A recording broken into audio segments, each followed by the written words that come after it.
Good morning, all of you.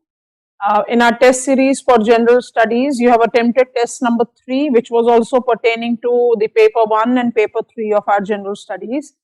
Nature of the topics are such that drawing a clear boundary line is always a difficult task, but I have tried to divide the syllabus so that we get on the apt revision of the content building. So the test that you have attempted was more oriented towards planning and resource distribution. Planning is something that is correlated with the different approaches, serving different objectives, targeting different time frame, and many types of questions can easily be framed up with it. Keeping an eye on the changing nature of the questions, which are largely related to the dynamic aspects of planning, I have also tried to give you the defined set of questions. And now I want to devote the time towards making you understand what exactly was the requirement of answer writing to it. So let us get to the screen share to quickly pick up the requirement of the answer writing to the asked question one by one. So the first question, what are urban challenges in India, and identify them in specific context of slums. So you have to talk about urban challenges in the country. So automatically I must start my answer talking about India is experiencing rapid urbanization with urbanization levels at 31% of population. And the second important thing that comes up is World Bank identifies that near 14% of the urban population is living below poverty line. Whenever we talk about urban challenges, I need to talk about causes. So we continue with our answer talking about what are the causes of urbanization.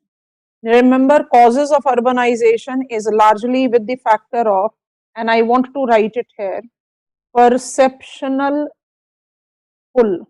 Urban areas are always identified with the higher functional capacity, in sense that these are the settlements that are known to provide better course of living to the individuals. And this kind of trouble has evolved in a massive edge with the lockdown during the COVID-19. And it very clearly gives me the possibility of a similar nature of the question in our upcoming main examination. So why people tends to migrate? What is the reason for this rapid urbanization? There is unabated influx of population to the urban areas. That is what we have taken up. It is immigration, lack of urban capacity to assimilate grown population. That creates urban challenges. And each of the urban challenge is interrelated to each other. You should not count it as something that is a separate watertight compartment. They all have got interrelation to each other. And then comes the list of important town problems. Do remind yourself that we are taking up the reference of Sustainable Development Goal 11 that takes into reference the account of urbanization and urban resilience. We have talked about it earlier. So problem is rising population and changing demography, service delivery, transport, sewerage, solid waste management. It is financial resources and developing internal, external resource base. It is actually giving us the reference of demand is more than supply. So automatically there will be the challenges related. Problem that is related to urban governance, skill development and service orientation. And very important, sustainable urbanization. This is what we talk about as smart cities. So we have started our answer talking about what is the status of urbanization, what are the causes of urbanization, and what are the nature of urban challenges. But the question says in context of slums. So we change over and we attempt to answer the question as slums what? So our answer continues. United Nations Agency, UN Habitat, defines slums as a run-down area of a city characterized with substandard housing, poverty, and lack of tenure security. It is not just unhygienic, it is unsustainable, it is unsafe area. What are the reasons for slum development? Same, change in agriculture, lack of rural prospect, attractiveness of city, preferences of labor market. Because I have to specifically talk about slums, so I need to create out that. So clear point of information is there in your model answer, and I don't think that we are not aware of it. I always say so, that in answer writing, it is not about I'm not aware of it. And in answer writing, it is that I'm integrating it. I'm actually integrating it from the perspective of how the question is marking up the demand. So you have to actually arrange your answer writing in terms of demand of the question. That is what you should attempt. If I continue and see what exactly my answer proceeds up with, because question is saying in specific reference to slums. I have quoted certain examples. So if I slightly zoom it up here, 6 urban agglomerations of the country. Names are written in front of us, so I don't want to rewrite it. Collectively accounts for 21% of urban population of India. They best represent the urbanization, and each one of them is identified with significant categories of slums, wherein Dharavi requires no introduction. Mumbai, the mega most city of our country, has Asia's largest slum settlement, Dharavi. And all the other 5 top urban agglomeration also have got the important range of slums. So we have proved that in the reference of it, that slums are prominently present in the urban agglomeration. By default, my choice is top 6 urban agglomeration. Answer continues, what are the challenges in slums? The challenges in slums can be easily graded into the categories. So I have just listed it as overcrowded homes, there are social evils, there is absolutely low income, it's poverty and deprivation, and there is a cyclic kind of a nature that there is hardly any possibility for me to move out of it. High levels of crime, water deficiency, you can keep on counting the list of the factors which are there. Widespread poverty, outbreak of epidemic and hunger. Entire range of challenges in slums is basically targeted in the development of resilience of urban areas. I have already told you, as per Indian compliance to fulfill sustainable development goal, an urban resilience sustainable development goal is goal number 11. So it makes the things much more relevant. And we are concluding our answer with the reference of way forward includes economic inclusion, social inclusion, and spatial inclusion. You can count it as a triangular factor of urban development, and you can justify the subheads that are correlated. Best way to write the answer. Risk from disaster and economic shock, urbanization creating inequality. So I need to abate that to facilitate economic inclusion. Social inclusion is correlated with higher vulnerability among women and poor and creation of the social tension. Until and unless that is abated, social inclusion will not be coming. And spatial inclusion is incorporating sustainable infrastructure and also sanitation waste management strategy. You can also conclude your answer by referring that whether it is Amrut or it is smart cities, Hriday is something very different, so we can restrict our answer to these two, are justifying with the resilience of urban areas in catering economic, social, and spatial inclusion. That is a very important way of concluding the answer in place of this triangular reference that I have said. This was our question number 1. I take question number 2 now. I turn the page first. What is strategic planning cycle related to the function of Niti Aayog? So we have to take up the reference of strategic planning cycle. I have divided answer into few clear categories. So carefully see strategic planning cycle and function of Niti Aayog. Planning. What is planning objectives? Such type of bubble diagrams are the excellent way of giving information to examiner while saving your time and of course creating out the saving pattern of your space. You have to be very cautious with covering up all the dimensions. I have always maintained single dimension answer and multiple dimension answer. It is always multiple dimension answer that is given more credit. And you need to understand that that credit is provided only when you are doing justice to the demand of the question. It's not that you will write anything that you wish like writing. So you have to be very cautious with it. Okay. What is the planning objective? So you have easily demarcated it.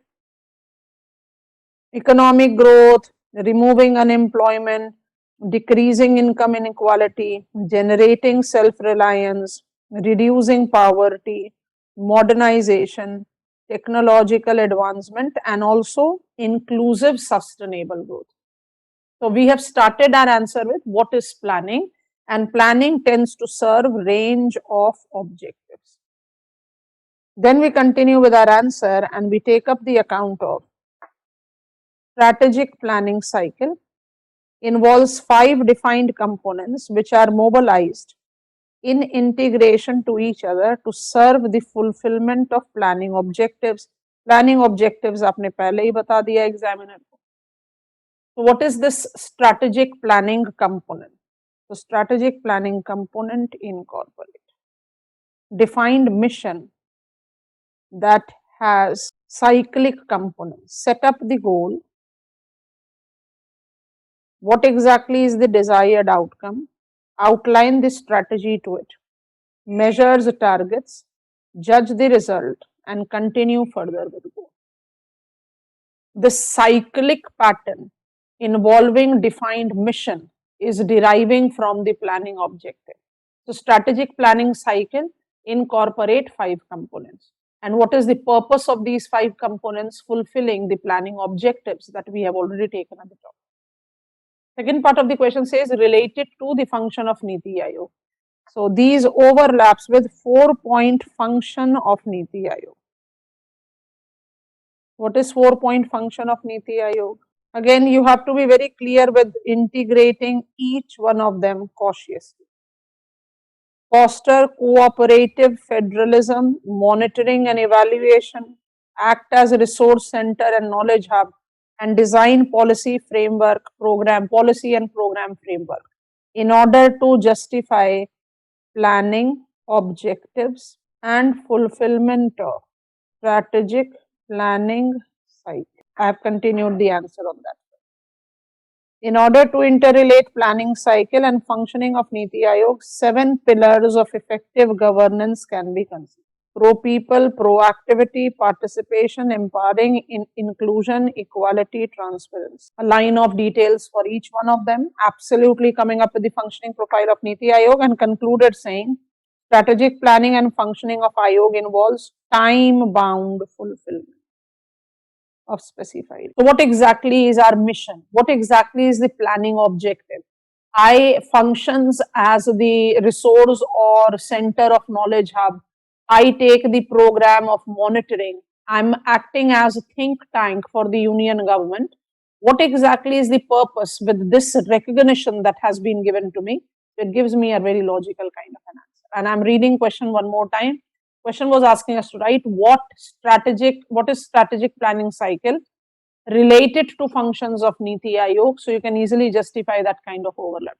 If I say one component, say I've selected empowering, empowerment of women in all the aspects, creation of equality of opportunity, facilitating gender parity in the society, working place, providing safer environment for females in all the age group, in every walks of life, are the defined planning objectives of Niti Aayog in order to facilitate empowerment as one of the important pillar of its function. Now, when we take up the reference of the account of such type of questions, possibility of detailing each one becomes challenging. This is the best way you can apply. Inclusion, empowering and inclusion is to be counted separately, because see that in inclusion, it is very clearly mentioned. Minority, Garib, Gaon, Kisan. Normally, whenever we talk about empowerment and inclusion, we readily take them with each other. But there is the difference that has been justified. So I need to go very official with my terminology. I move to question number 3 now. Question number 3 reads why, examine why demand of steel has climbed steadily over the past few decades in the emerging market economy. Rise of steel demand in emerging market. So we have started our answer as steel is an alloy made up of iron and small amount of carbon, manganese, silicon, etc. Second characteristic, it is relatively low cost and have strong physical properties, making it a popular choice. Third thing, steel production is taking place in furnaces using three methods. The open hearth furnace, least utilized. The electric arc furnace, largely for recycling. And blast furnace, basic oxygen furnace, most utilized method. It is no exaggeration that more than 75% to 80% of steel in world is produced by the utility of basic oxygen furnace. We have continued after introducing examiner to steel and its production process. With the production of steel is though global in dimension, production dominance have shifted from west to China, India and Brazil like countries. So here comes the beginning of the reference of emerging market economies. I'll be very wrong if I say that United States of America, United Kingdom, Germany, France do not have iron steel production. Of course they have. But the focus, majority, dominance of iron steel has shifted from west to China, India and Brazil, and China is accounting for near 50% of iron steel production. Answer continues, demand for steel has climbed steadily over past few decades, especially in emerging market involving all of the categories of product. Categories of product is very significant. We have carbon steel, we have alloy steel, and alloy steel is further subcategorized into stainless steel and tool steel. Emerging market incorporate the dominance of market for steel in all the category, carbon steel to alloy steel. And to justify what is the reason that there has been this climb, we have used a bubble diagram showing uses of steel. And as soon as I apply that, I give examiner a logical answer. Most prominent utilization of carbon steel is with construction and infrastructure. I just want you to take up this into the consideration. Just simply take up this into consideration. Imagine the case of India. Apply the logic that is going on with Udan, Sagarmala, Bharatmala, Dedicated Freight Corridor Corporation of India Limited. See, I have only selected transportation. And if I select beyond, I have got urban development, multimodal transport. Imagine, if I just take this construction and infrastructure, India proves to be a massive market for steel produce. And then I can add it up with the transport, as I have already taken example, domestic appliance, India is second prominent, second most populous country of the world. Electric equipment, India is working towards mobilization of what is called energy self-sufficiency. And mechanical equipment with automotive equipments, you have to understand that we are actually experiencing Industrial Revolution 4, identified by Department of Heavy Industries as Samarth Udyog.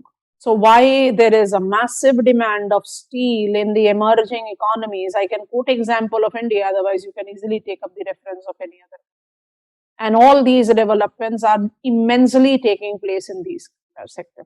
Then we have concluded our answer. If I slightly zoom it up here, sector relates to range of environmental challenges which makes growing substitutes grabbing market, that is carbon fiber reinforcing polymers, have properties including strong strength to weight ratio, makes them suitable substitute for steel.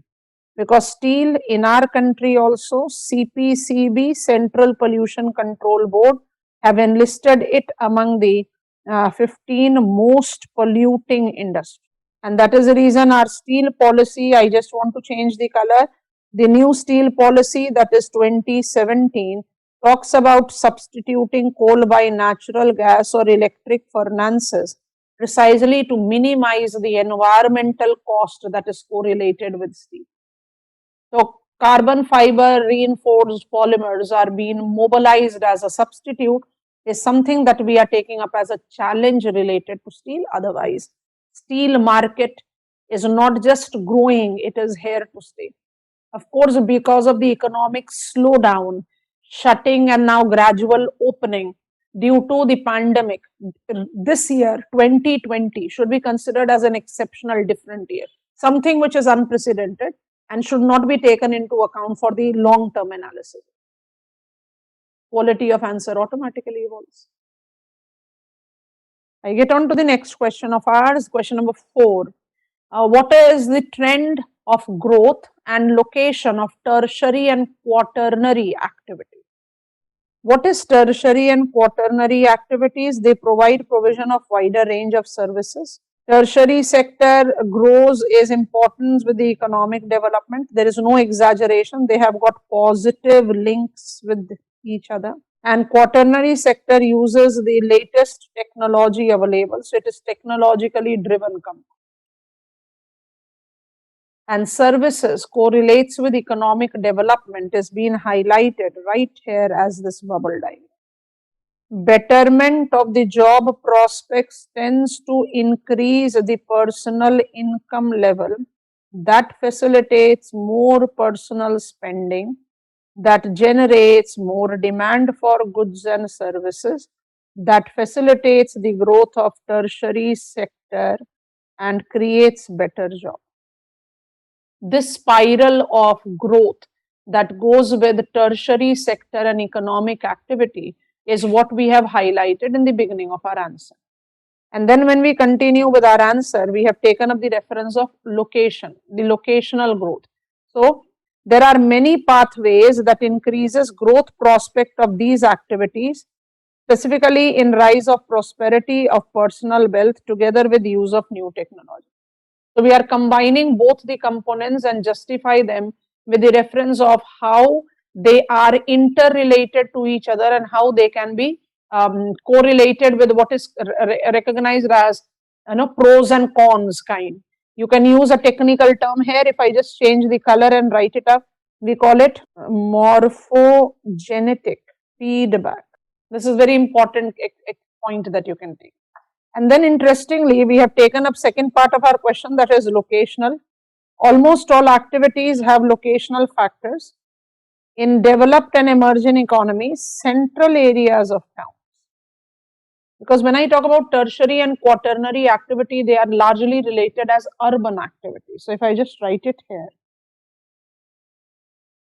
being urban activity, both tertiary and quaternary sector have conventionally got the concentration in the central areas of town. They have got the major concentration there. The central business district are easily accessible due to well-knit and converging urban transport. So this is an important factor that facilitates that locational character. Careful now. There is, however, growing push towards setting up of these activities in urban fringe. And that is the reason I have created this diagram. If I just use a quick color to demarcate it, the second ring that we have developed around the city center, I have just colored it red, is inner fringe, and surrounding it, I have just colored it blue, is outer fringe.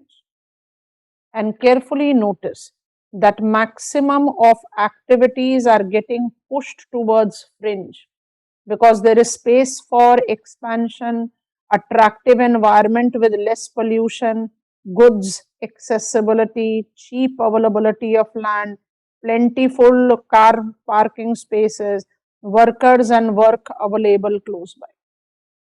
What we are trying to say, there is a major change in location of both tertiary and quaternary activities. And I have proved it with examples. Superstores, retail park, industrial estate, business park, science park, they are not identified at city centers. They are identified essentially at fringe. And we have continued with our answer with a very interesting point, and I want to put on a big bold arrow with a star mark to the statement. Important exception is tourism, because it can have its development in rural area and wild area. Supposedly in tourism, we have got the national park related tourism, then it is not related to urban areas at all. Secondly, biotechnology, because we have got the quaternary sector also asked. Largely about research and development needs educated graduate scientists. And the biotechnological utility with healthcare, food production, warfare, environment, and industrial use justifies its development to be much more decentralized. How we have applied it? That when I talk about the concentration of tertiary and quaternary sector, it is largely urban centric. However, in due course of time, in place of being at the city center, see the diagram at the top of this page, being at the city center, it is now moving towards fringe. So location is modifying. There are exceptions to it, and to prove that exception, we have taken tourism and biotechnology. With biotechnology, we are saying because it serves so many components. See this diagram, my bubble diagram components. At least with these 5 components, I can justify that the quaternary sector involving our example of biotechnology can have a big decentralized characteristics. I again repeat, I don't think that you are not aware of these factors. It's only the thing that you should be taking care of how to organize the information. And that is what I'm trying to help you out with. I proceed next to our next question.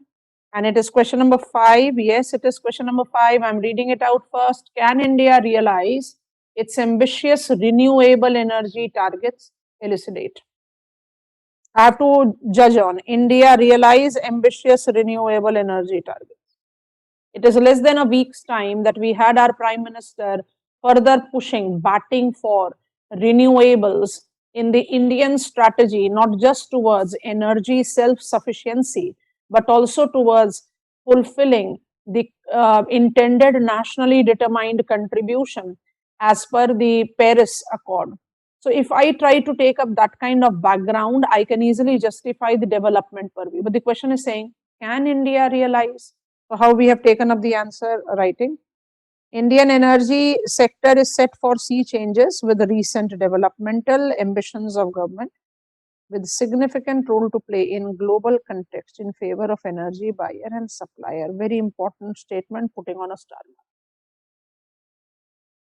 Not just the ambitious developmental programs that government of India is targeting for the energy sector, but also the global energy sector is projecting such clear signal that producers are not at a dominant edge. It is buyers that are at dominant edge, and India is a good example of buyer. What is the developmental ambition? Because it is a big point, so we have taken up a bubble diagram always. 24/7 power supply to all, housing for all, provision of clean cooking fuel, 175 gigawatts of installed capacity in renewable, 100 smart cities, 10% reduction in oil and gas imports, and all by 2022. If the question is asking me to write about can India realize the ambitions, so I must start my answer with what are the ambitions.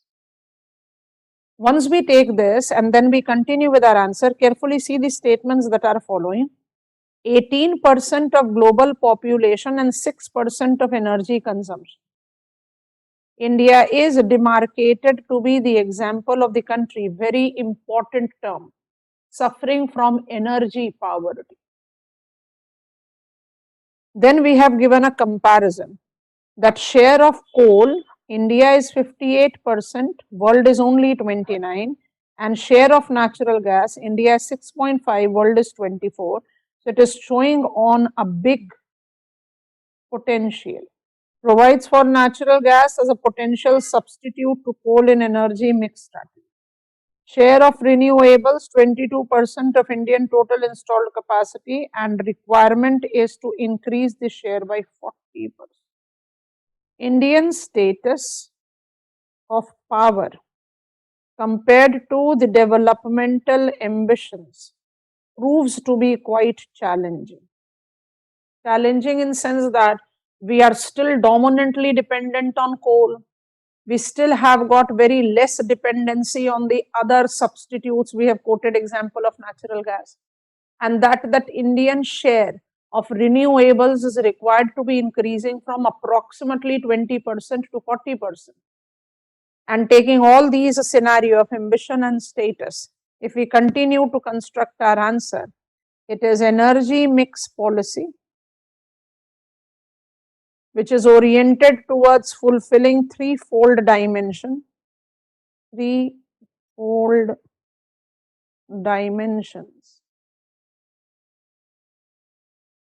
And I've written all the required details with it. Energy security, that is providing affordable and reliable power to all. Environmental sustainability concern, coal has got a huge environmental footprint. And energy access, addressing energy poverty, because 18% of global population approximately, with just 6% of the per capita consumption level, India is immensely reeling under energy poverty.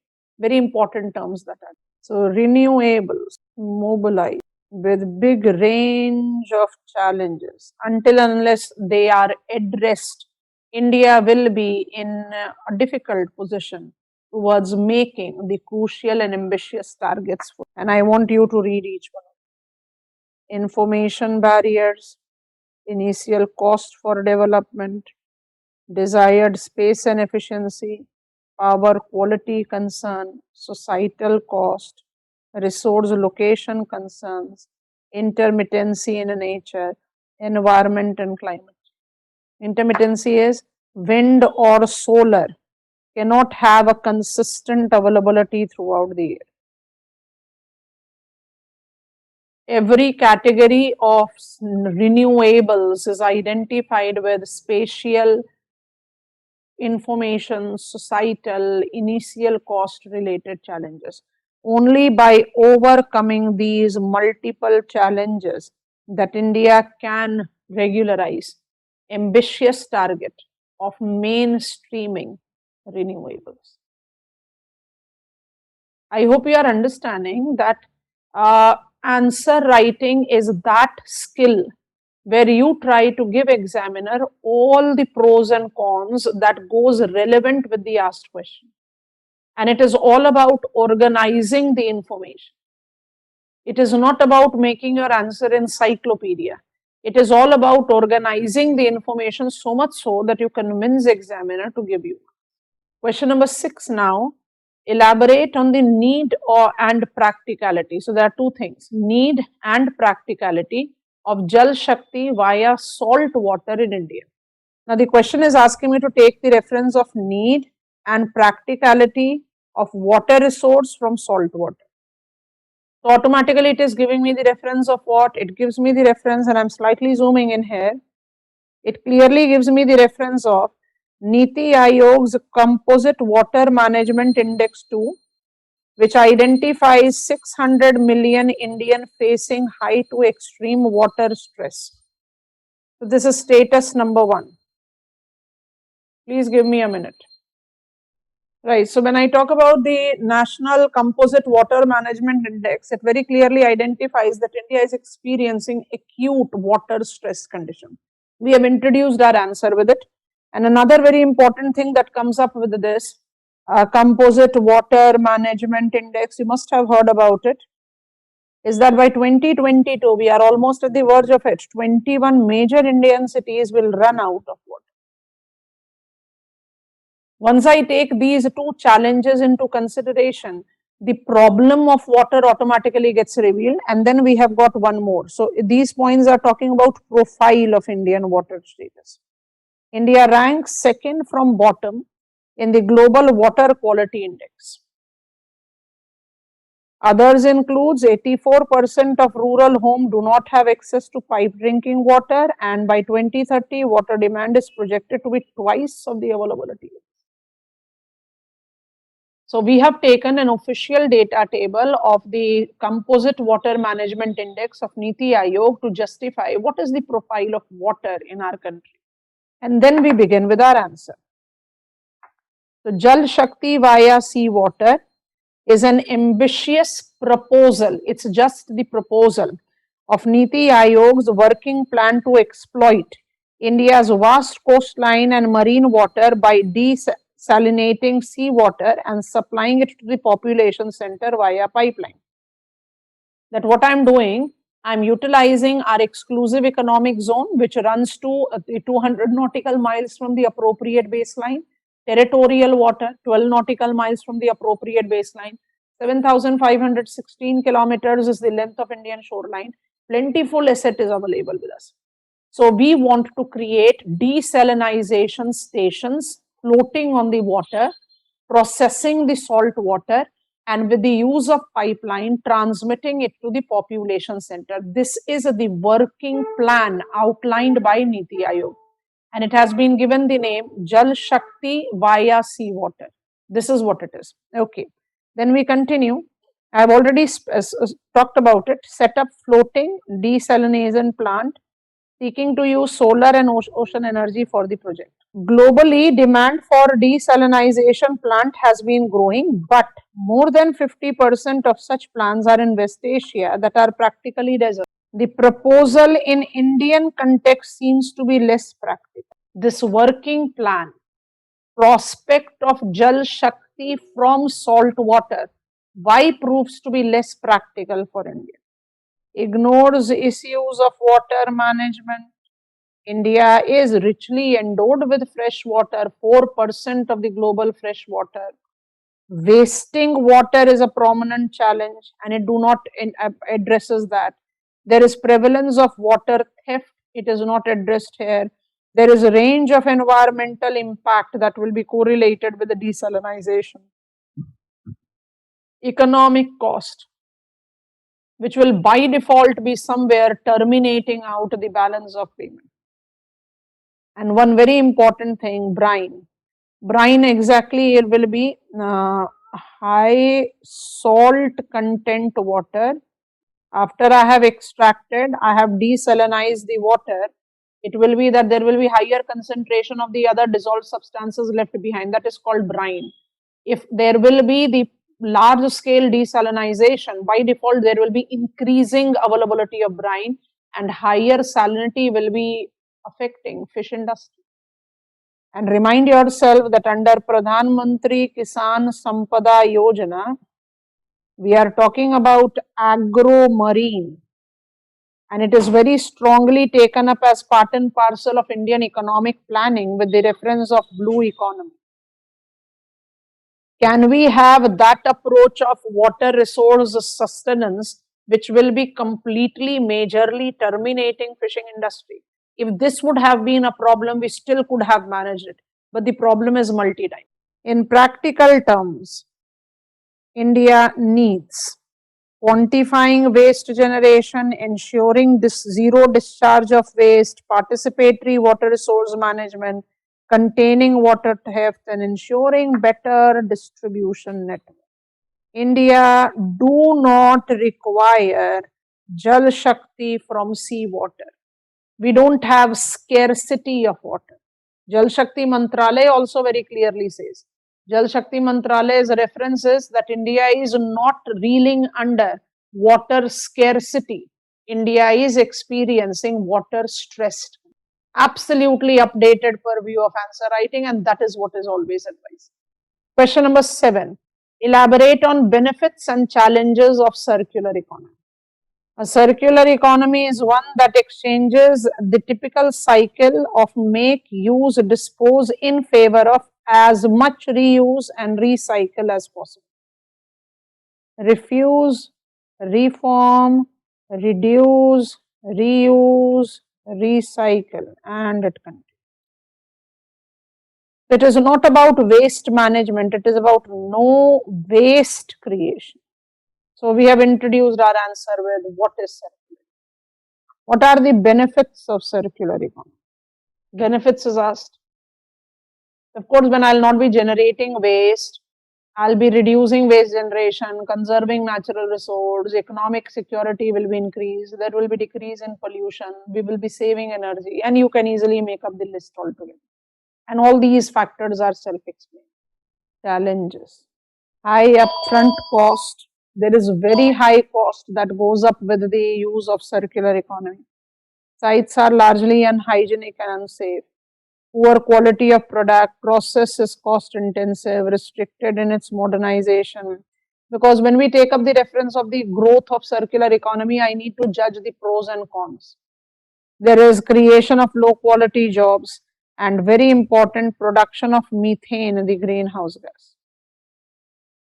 And I have tried to include this reference of waste and demarcation. From raw material, consumer product is made, product is purchased, product is disposed, product received, sorted, and break down into new material. Some of them are biodegradable. Some is end of plastic life, creating waste. Product disposal in wrong bin, creating waste. And contaminated waste is generating. Okay, so when I take up the reference of the study of demarcation that comes up with recycling or circular economy, BRICS have also highlighted that I'm talking about Brazil, Russia, India, China, South Africa. BRICS have also interestingly emphasized that we should work towards circular economy. So as of the present purview, if I take it on the face value, I'll say it is excellent choice. What makes it excellent choice is that we are reeling under so much of the environmental problem. We are looking in for gainful jobs creation. We are looking in for energy security concern. We are looking in for abatement of the waste management. So circular economy gives me all that prospect. Of course it gives me. And this diagram of circular economy in front of me is giving me the justification that no waste is precisely not possible. Waste management is part and parcel of it, and that can automatically be involving on range of upfront cost. And that cost can be environmental, ecological, economic. Pros and cons both has to be applied, and that is how I have concluded the answer. So if I quickly read it up, slightly zooming it here, involving both pros and cons, it is condition specific decision that is required for the mobilization of circular economy. It cannot have universal appeal. I am writing validity. It cannot have universal validity. Universal validity of circular economy is not possible as of today. Tomorrow it can be, because it has got a big pros and cons related. Question number 8, what is National Natural Resource Management System? Straightforward what it is. So, National Natural Resource Management System is a national level interagency system for integrated natural resource management in the country. What are the principles on which it marks up its functioning? So, the principles of NNRMS includes accountability, fairness, capability, adaptability, legitimacy, integration, inclusiveness, and transparency. And each of the aspects justifies it. If I just try to make sense with integration, if I just enlarge it slightly, I'll say integration is talking about economic integration with ecological integration and environmental integration. So I'm talking about many things which is there. Legitimacy is also to be justified. Legitimacy can be taken up as what we call as conflict. In economics, there is always the mention of conflict theory. Take this example. Legitimacy is very important factor that is correlated. You all must have heard about Nimgiri, Niyamgiri, anything that you take up. Left-wing extremism has evolved in the country, though is at the low levels today, but we have got recent examples of a Naxal attack in the country. If you just try to take up the reference of it, oversimplifying, but one of the reasons why there is the sustenance of left-wing extremism in our country, its genesis and its sustenance continues to be with the fact that there have been a massive conflict in inclusion and development. In name of development, bauxite mining area, Forest Rights Act has been put at docks, You are making the tribals lose out on their right on forested land and their land. You are acquiring it, you are providing it to the corporates who are utilizing it to develop out big broad perspective of their corporate functioning. If you just try to take that legitimacy, what will be the legitimate functioning? That it should be inclusive of traditional forest dwellers' right and also facilitating the growth prospect for the country. So you have to justify that. Transparency, accountability can easily be justified there. Fairness, it is again fair share of benefit to all of us. Capability enhancement, technological innovation. So national resource management is correlated very clearly with these important principles, because the question is saying what is a national natural resource management system. The national natural resource management system incorporate these 8 principles of its functioning. I've tried to make you understand few of the important constituents that goes with it, and then coming on to it aims at, its goal is to deal with the man-environment interactive relation. And that is the reason it functions towards water resource management, sustainable agriculture, sustainable tourism, sustainable mining, biodiversity conservation, and land use planning. All aspects of resource management comes in the domain of National Natural Resource Management System. After dealing with these two, we easily talk about what exactly is this. So I've given you a line of factor there. Established in 1983, aims at promoting use of high technology, inputs as remote sensing, geographic information system, global positioning system, in conjunction with conventional technique for national development application. Department of Space is the nodal agency of it. So far mobilized and executed important programs as wetland inventory, wetland information system for mangroves in West Bengal. You can easily read it as Sundarbans. And it also incorporates standardization of national classification system and mapping methodology. It helps in managing the limited natural resource in wake of growing population pressure and compelling sustainable development. So the cycle with which we mark up the functioning of NNRMS,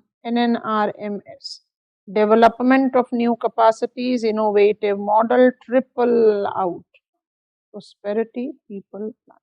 And I'm nowhere wrong talking about it, aims at sustainable development. And remind yourself that the term sustainable includes both economic and ecological. I get to question number 9 now. What are the causes of existing inequality? बड़ा ही open-ended question है. इस तरह के question में you have to be very cautious with the reference. Inequality, causes of existing inequality. So what we do is we are highlighting the causes of existing inequality. We have defined inequality as the unfair situation where some people have more opportunity than others. India is reeling under different types of inequality: economic, ethnic, natural, regional, gender, societal. All these types have strongly correlated to each other, and in the patriarchal societal setup, economic inequality persists between gender also. When I am writing answer on what are the causes of inequality, I have to first give examiner how many types of inequality we have. I have just mentioned few minutes back the conflict theory. And when I talk about conflict theory, you need to think about the factor that why it is so that we are having states which are dense populated in our country, which are accounting for a big share of country's population. I'll count two: Uttar Pradesh, Bihar, have been the prominent source area for migration. Why people have to flee their native place? Because there is economic inequality, because there is regional inequality, because there is inequality that is correlated with the societal divide. Why the tribal areas of the country is still identified with lacking up of economic development, because there is ethnic inequality. So all inequality must be given recognition when you talk about what are the causes. And then after writing them, we have added these lines which I have underlined, that all these, whether it is ethnic, regional, societal, gender, every of the factors, have got a big link with economic inequality.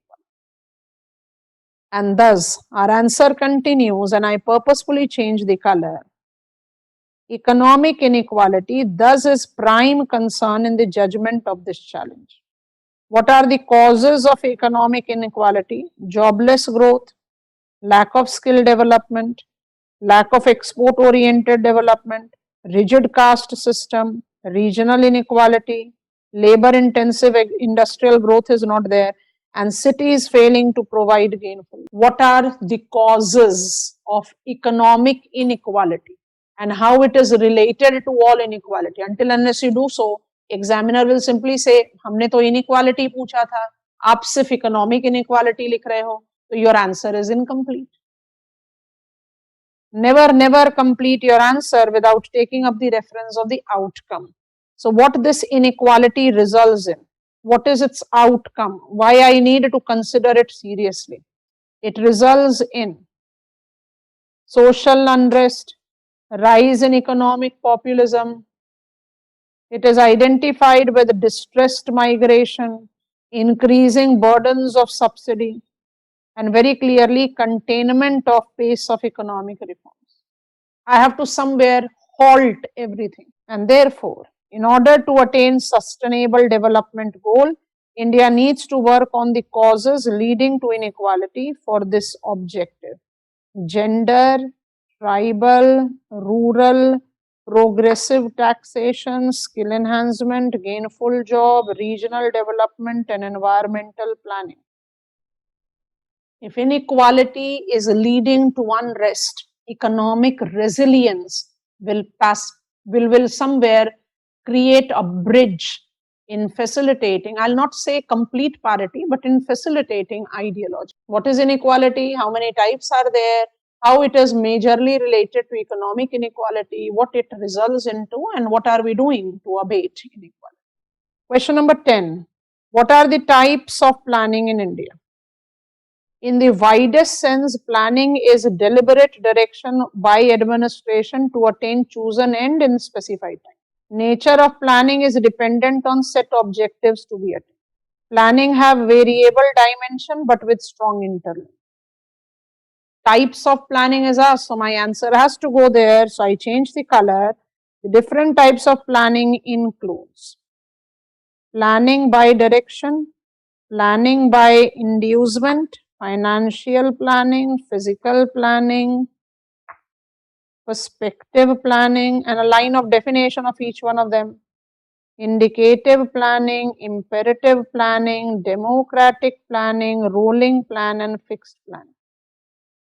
जरा इसको इन दोनों को पढ़ते हैं. Most of them are self-speaking. Indicative planning involves principles of decentralization. If I take Panchayati Raj institution with constitutional amendments, it is very clearly giving us that key term, bottom up. And what is imperative planning? It is centralized perspective of national orientation, trickle down. Niti Aayog, the think tank. And we are concluding our answer by saying diversity of culture, society, economy, aspiration, level of growth, demography, and political ideology combines to justify all these types of planning. And each of these type of planning thus can be graded as economic, ecological, and cultural pathways as per requirement. So any sort of planning actually serves what? It serves economic, ecological, societal, or cultural aspiration that automatically will be fulfilling the political dimension. So you have to be a bit formal in identifying the nature of planning, because India incorporates different types of planning: centralized planning, decentralized planning, annual planning, 5-year planning. And finally, you must have noticed I have included 2 questions on water resource. any other resource, because we covered the topic of resource here. And in the following two tests, will be eventually covering up agriculture and the manufacturing parts. But you need to understand that water resource is precisely the most prominent constituent today. And apart from it, it is energy security. Very, very important in global perspective. Final question, water scarcity, effects and solution in world. So water scarcity is insufficient fresh water resource to meet human and environmental demand. We have started feeling the increasing water scarcity worldwide since the beginning of the year. What are the causes? Growth of population, unsustainable growth of pollution, absence of transboundary water management strategies. Transboundaries, like day before yesterday, there was a newspaper item that China is all set to develop on the damming of Brahmaputra river. Automatically, it will be putting on a question mark to the interest of Nepal and Bangladesh and India. And if I have to take up that kind of reference, there is the requirement of transboundary water management so that the problems like Kosi flood can be contained and there is a congenial kind of utilization of resource. Change of climate and enhanced irrigation capacity development are others. United Nations identifies the levels of scarcity with certain important points. Very important. 2.2 billion people lacks in access to the safely managed drinking water. We have 2,97,000 children dying, under 5 dying every year from the diarrheal related diseases due to poor sanitation, hygiene, unsafe drinking water. So to justify water scarcity causes, then we are talking about effects. 2 billion people live in countries with high water stress. 90% of natural disaster is related to water. 80% of wastewater flow backs into the ecosystem without being treated. And comes in, and this must be given. You know, you have to try to develop that much of the perfection that all sustainable goals are right there. You have by-hearted it, and you have not just blindly mugged it up. You are actually integrating it wherever it is best utilized. So what is the way forward? Sustainable Development Goal 6 aims at achieving universal and equitable access to safe and affordable drinking water to all. And thus it includes recycle, reuse, increasing water use efficiency, integrated water use management, global capacity building, and strengthening the participation of local communities in improving water and sanitation for abating growing water crisis. Because United Nations very strongly talks about water rights, and that is the gist of Sustainable Development Goal 6.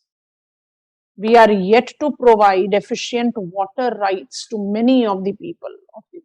You will be shared the model answer on your registered portal, and you are advised to have a point of reading. As you have attempted the test, you are always advised to have a counterbalancing look, how you comprehended the question, whether it was on the right track or not, whether it was complete or not.